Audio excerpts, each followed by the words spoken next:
اعوذ باللہ من الشیطان الرجیم بسم اللہ الرحمن الرحیم الحمدللہ رب العالمین اللہم صلی علی محمد وآل محمد۔ حضرات ناظرین، آج 26 جولائی 2024 ہے۔ میں آپ کی خدمت میں ابن الخیر سید اللہ بخشا تسلیم حاضر ہوں۔ میرا واٹس ایپ نمبر ہے 0346 66 30 859 اور ایک دوسرا نمبر ہے 0315 60 96 711۔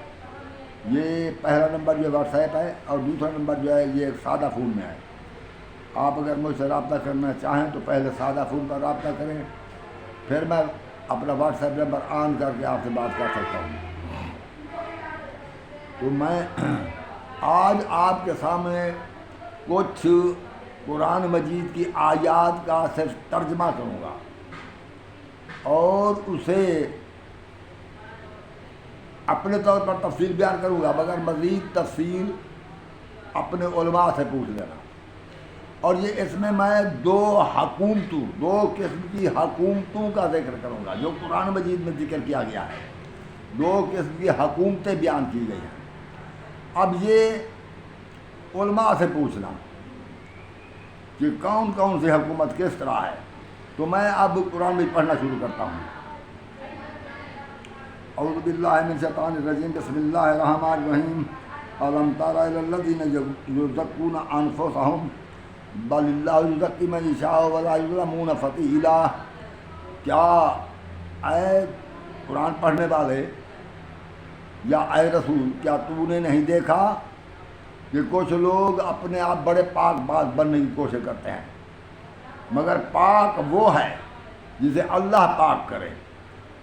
ولا یظلمون فتیلا، کسی پر دھاگے برابر ظلم نہیں کیا جائے گا۔ مطلب اس کا یہ ہے کہ کچھ لوگ ہیں جو اپنے آپ کو بہت عابد و زاہد کہلاتے ہیں، یعنی وہ ریاکار لوگ ہیں، اپنی عبادتوں کو ظاہر کرتے ہیں، بیان کرتے ہیں کچھ حد سے بھی زیادہ، جو کچھ وہ کرتے بھی نہیں کہ ہم بڑے پاک باز ہیں، ہمیں برائی سے بڑی نفرت ہے، یہ اپنے آپ ایسا کہتے ہیں۔ اللہ فرما رہے ہیں کہ اللہ ہے جس کو چاہے وہ پاک کرے، یہ اپنے آپ پاک نہیں بن سکتے، مگر یہ اپنے آپ اپنے منہ میاں مٹھو بن رہے ہیں، اپنے آپ پاک باز بن رہے ہیں۔ تو اللہ تعالیٰ کسی پر ظلم نہیں کرتا، یعنی اگر کوئی پاک باز ہو تو اس کو اس کی پاک بازی کا اجر دیتا ہے، مگر یہ حقیقت میں پاک باز ہیں نہیں، وہ خود اپنے آپ پاک باز بنتے ہیں۔ انظر کیف یفترون علی اللہ الکذب، اور یہ دیکھ کہ یہ اللہ پر کس قسم کا بہتان باندھ رہے ہیں۔ وکفیٰ بہ اثما مبینا، اور یہ کافی صریح گناہ ہے، یعنی جو کچھ ہیں نہیں وہ کچھ بیان کرتے ہیں۔ یہ پاک باز ہیں نہیں مگر اپنے آپ کو پاک باز بیان کرتے ہیں۔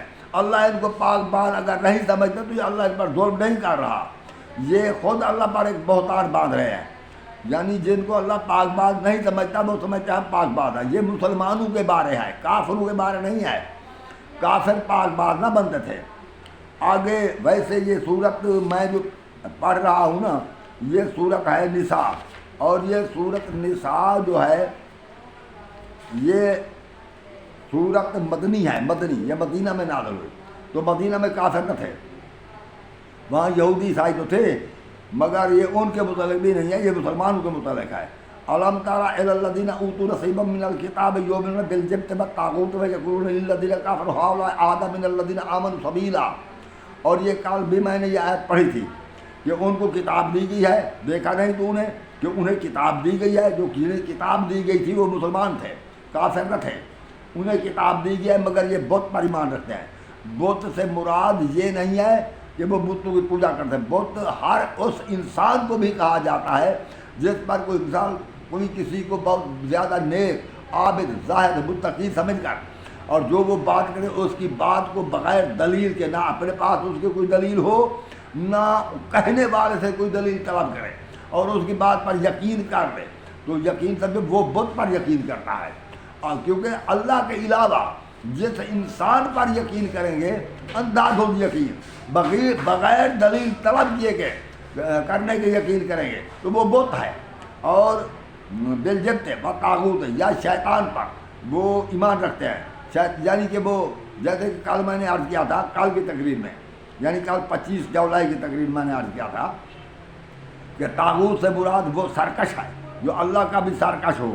جیسے بڑے گودے ہوتے ہیں جیسے بڑے سردار ہوتے ہیں اللہ کے سرکش، مگر لوگ ان کی فرما برداری کرتے ہیں، وہ اللہ کے حکم کے خلاف کہتے ہیں مگر لوگ ان کا کہنا مانتے ہیں۔ تو اسی طرح طاغوت کی بیعت بھی نہیں کی جا سکتی، اس کی فرما برداری نہیں کی جا سکتی، اور نہ کسی بت کی۔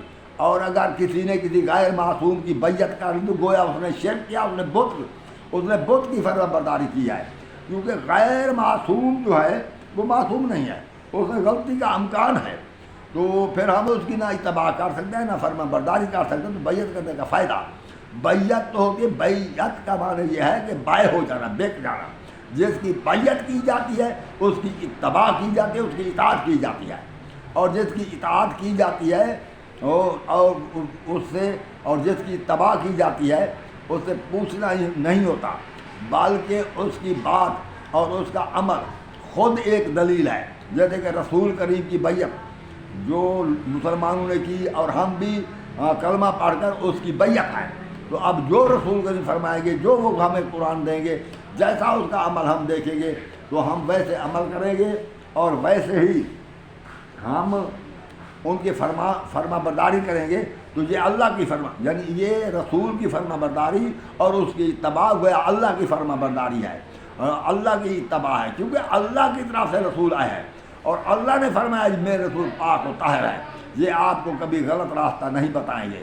وما ينطق عن الهوى ان هو الا وحی یوحی، یہ اپنی مرضی سے کچھ نہیں کہتے، جو کچھ تمہیں حکم کرتے ہیں یہ میری طرف سے حکم آتا ہے۔ یہ سورۃ نجم کی آیت نمبر 3 میں نے پڑھی ہے۔ تو اس لیے تو ہم چونکہ رسول کریم کی اتباع کریں تو گویا کہ اللہ کی اتباع ہے۔ اگر رسول کریم کی اطاعت کریں، من یطع الرسول فقد اطاع اللہ، اور جس نے رسول کی اطاعت کی تو گویا اس نے اللہ کی اطاعت کی ہے، یہ اللہ کی فرما برداری ہے، کیونکہ رسول کریم من جانب اللہ ہے۔ اگر کوئی من جانب اللہ نہ ہو، اللہ نے کسی کو پاک معصوم طاہر اطہر نہ فرمایا ہو، ہم اس کی بیعت کریں یا اس کی اتباع کریں یا اطاعت کریں تو یہ گویا بت کی فرما برداری ہے، اگر وہ نیک ہے۔ اگر کوئی شخص نیک بھی ہو، عابد و زاہد و متقی اور پرہیزگار ہو، عالم دین ہو، اور وہ ہمیں کوئی بات کہے، ہم اس کی شخصیت پر اعتماد کر کے اگر عمل کرتے ہیں اس کی بات پر، تو گویا ہم نے بت کی فرما برداری کی ہے۔ کیونکہ ہمیں چاہیے کہ اگر وہ عالم ہے تو یہ ہمیں حکم ہے کہ فاسألوا اہل الذکر ان کنتم لا تعلمون، یہ سورۃ انبیاء کی آیت نمبر 7 ہے۔ اور اگر تم نہیں جانتے تو علماء دین سے پوچھ لو، تو ہمیں اس سے پوچھنا ہے۔ جب ہم پوچھیں گے وہ بتائیں گے کہ یہ اس طرح بات ہے تو ہم اسے کہیں گے کہ ہاں بھئی یہ قرآن سے دکھاؤ، اگر قرآن کا فرمان وہ دکھا دے تو سچ ہے، ورنہ غلط ہے، ورنہ ہم اس کی بات تسلیم نہ کریں گے۔ تو اس لیے بت کی فرما برداری یہ ہے کہ کسی کو زیادہ عابد ظاہر متقی پرہیزگار سمجھ کر اس کی بات کو بغیر دلیل کے تسلیم کرنا، گویا اس کی ذات پر یقین کر کے تسلیم کرنا، یہ بت کی فرما برداری ہے۔ اور اگر ہم کسی کو دیکھیں کہ یہ تو اللہ کا فرما بردار بھی نہیں ہے، یہ تو ایک طاغوت ہے، ظالم ہے، تو ہم اس کے ظلم میں شریک ہو جائیں یا اس کی بات تسلیم کر لیں تو گویا ہم نے وہ طاغوت کی فرما برداری کی ہے۔ یہ ایسے مسلمان تھے، کافر نہ تھے، کیونکہ وہ آگے ہے کہ وَيَقُولُونَ لِلَّذِينَ كَفَرُوا هَؤُلَاءِ أَهْدَىٰ مِنَ الَّذِينَ آمَنُوا سَبِيلًا، اور جو لوگ، اور یہ کافروں کو کہتے ہیں، کافروں کے متعلق کہتے ہیں کہ یہ ایمان والوں سے زیادہ راہ راست پر ہیں۔ کافروں کے اس وقت مدینہ میں کون تھے؟ وہ کافر نہ تھے، عیسائی تھے، یہودی تھے، وہ کتابی کافر تھے، انہی کو اللہ کافر فرما رہا ہے۔ یہ ان کے متعلق یہ کہ یہ زیادہ راہ راست پر ہیں، مسلمان کی نسبت یہ زیادہ راہ راست پر ہیں۔ اولئک الذین لعنہم اللہ، ایسے لوگوں پر اللہ لعنت کرتا ہے۔ وَمَن یلعن اللہ فلن تجد لہ نصیرا، اور جس پر اللہ لعنت کرے اس کا کوئی مددگار نہیں۔ یہ مسلمانوں کے بارے آیات آ رہی ہے، آگے آیات آ رہی ہے ام لہم نصیب من الملک فاذا لا یؤتون الناس نقیرا، اگر ان کو ملک مل جائے، ملک کا کوئی حصہ مل جائے، فاذا لا یؤتون الناس نقیرا، تو یہ لوگوں کو ایک گٹھلی کے برابر بھی، ایک تل بھر بھی نہ دیں گے۔ اگر ان کو ملک مل جائے، میں نے عرض کیا تھا میں 2 قسم کی حکومتیں بیان کرنے والا ہوں۔ ایک حکومت تو یہ ہے کہ اگر ان کو مل جائے تو وہ لوگوں کو تل بھر بھی نہ دیں گے۔ یہ قرآن فرما رہا ہے یہ میں آیت نمبر سورہ نساء کی آیت نمبر 49 سے پڑھ رہا ہوں. اب یہ ہے کہ ام لہم نصیب من الملک فاذ اللہ یؤتون الناس نقیرا، یہ آیت نمبر 53 ہے، 53. اچھا آگے سے میں پڑھوں گا. تو اولئک الذین لعنهم ام لہم نصیب من الملک، اگر ان کو ملک مل جائے یا ان کو ملک مل جائے، فاذ اللہ یؤتون الناس نقیرا، تو وہ ایک تل بھر بھی لوگوں کو نہ دیں گے، وہ سب خزانے خود کھائیں گے، خود جمع کریں گے. ام لہم آگے ام یعتدون الناس علی ما آتاہم اللہ من فضلہ، اللہ اگر کسی کو اپنے فضل سے کچھ عطا کر دے تو یہ فطرت انسان ہے کہ لوگ ان سے حسد کرتے ہیں. یہ اللہ فطرت انسانی کو بیان کر رہا ہے کہ اگر اللہ کسی کو کچھ زیادہ، آپ سامعین اور ناظرین آپ دیکھ لینا کہ اگر آپ کو اللہ بہت زیادہ رزق دے گا تو آپ کے بھائی آپ سے حسد کریں گے، آپ کے بھائی آپ سے حسد کریں گے. تو اللہ تعالیٰ یہ فرما رہے ہیں کہ ام یعتدون الناس، یہ یا تو لوگ یہ ہے کہ حسد کرتے ہیں علی ما آتاہم اللہ من فضل، اللہ اگر کسی کو اپنے فضل سے کچھ عطا کر دے، اللہ کسی کو اپنے فضل سے کچھ عطا کر دے تو لوگ حسد کرتے ہیں. مگر اللہ فرما رہے ہیں فقط آتینا آل ابراہیم الکتاب والحکمت وآتیناہم ملکا عظیما، اور ہم نے تو آل ابراہیم کو کتاب، حکمت اور ملک عظیم عطا فرمایا. مطلب یہ ہے کہ کوئی تھوڑا سا فضل بھی کسی پر ہو جائے تو لوگ حسد کرتے ہیں. اللہ یہ فرما رہے ہیں. اللہ سامعین غور فرمائیں، اللہ یہ فرما رہے ہیں کہ اگر کچھ اللہ تعالیٰ اپنی رحمت سے، اپنے فضل سے کچھ کسی پر تھوڑا سا فضل بھی کر دے تو اس پر لوگ حسد کرتے ہیں. مگر بات یہ ہے کہ اللہ نے آل ابراہیم کو تو کتاب، حکمت اور ملک عظیم دے دیا. اور حکمت ایک ایسی چیز ہے، من یؤتی حکمت فقد اوتی خیرا کثیرا، جس کو حکمت ملی تو اسے بھلائی کثیر مل گئی، جس کو حکمت ملی تو بھلائی کثیر مل گئی. اور حکمت کا کتاب بھی انہی کو دے دی گئی، کتاب بھی انہی کو، آل ابراہیم کو دے دی گئی، حکمت بھی انہی کو دے دی گئی، اور ملک عظیم بھی انہی کو مل گیا. تو پھر ان پر حسد تو لازمی تھا نا. یہ سب چیزیں اب دو حکومتیں ہو گئیں. ایک حکومت وہ کہ ان کو اگر مل جائے کچھ تو وہ لوگوں کو تل بھر بھی نہ دیں گے، اور دوسری حکومت یہ کہ جن کو اللہ نے کتاب و حکمت دی ہے انہیں ملک عظیم دیا ہے. لیکن یہ نہیں کہ ایک کو کتاب، دوسرے کو حکمت، تیسرے کو ملک، اس طرح نہیں ہے. جس کو کتاب دی گئی اسی کو حکمت دی گئی، اسی کو، انہی کو، جن کو کتاب دی گئی انہی کو ہی حکمت دی گئی، انہی کو ہی ملک عظیم دے دیا گیا. تو ان لوگوں سے جن کو کتاب، حکمت اور ملک عظیم ملا، ان سے دوسرے لوگوں نے حسد کیا. تو جب حسد کیا تو پھر قرآن مجید فرما رہے ہیں فَمِنْهُمْ مَنْ آمَنَ بِهِ، کچھ تو ان پر ایمان لے آئے، ان کی کتاب کو، حکمت کو، ان کی کتاب کو، حکمت کو تسلیم کر لیا، ان کی حکومت کو، ملک عظیم کو تسلیم کر لیا. فَمِنْهُمْ آمَنَ بِهِ، کچھ اس پر ایمان لے آئے. وَمِنْهُمْ مَنْ صَدَّ عَنْهُ، اور کچھ نے ان کی راہ روکی. وَكَفَىٰ بِجَهَنَّمَ سَعِيرًا، اور ان کے لیے جہنم کی آگ کافی ہے. اب کتاب و حکمت و ملک عظیم جنہیں ملا ان پر لوگوں نے حسد کیا تو کچھ ان پر ایمان لے آئے، کچھ نے مان لیا ان کی حکومت کو، ان کی حکمت کو، ان کی کتاب کو مان لیا، اور کچھ نے ان سے انکار کیا اور ان کی حکومت کی راہ روکی. کتاب کی راہ وہ نہ روک سکتے تھے کیونکہ کتاب آ رہی تھی، اللہ نازل فرما رہا تھا جبرائیل امین کے ذریعے. نہ وہ جبرائیل کو دیکھتے تھے اور نہ وہ جبرائیل کو روک سکتے تھے. تو حکمت بھی اللہ نے جو عطا فرمائی وہ بھی ان کے قلب پر عطا فرمائی، وہ حکمت کو بھی نہ روک سکتے تھے. اب روکنا تھا صرف حکومت کو، تو حکومت میں انہوں نے روڑے اٹکانے شروع کر دیے. انہوں نے حکومت، تاکہ ان کو حکومت نہ ملے ہمیں مل جائے، انہوں نے ان کی حکومت کی راہ روکی. اور جنہوں نے راہ روکی وَمَنْ صَدَّ عَنْهُ، کچھ تو ایمان لے. فَمِنْهُمْ مَنْ آمَنَ بِهِ، فَمِنْهُمْ مَنْ آمَنَ بِهِ، کچھ تو ان پر ایمان لے لوگوں میں سے. وَمِنْهُمْ مَنْ صَدَّ عَنْهُ، اور کچھ نے ان کی راہ روکی کہ ان کو حکومت نہ ملے. وَكَفَىٰ بِجَهَنَّمَ سَعِيرًا، اور ان راہ روکنے والوں نے وہ جو اس طرح بھی مانے گیا کہ کچھ نے منہ پھیر لیا، یعنی ان کی حکومت سے. تو وکفا بجہنم سعیرا، ایسے لوگوں کو جہنم کی آگ کافی ہے۔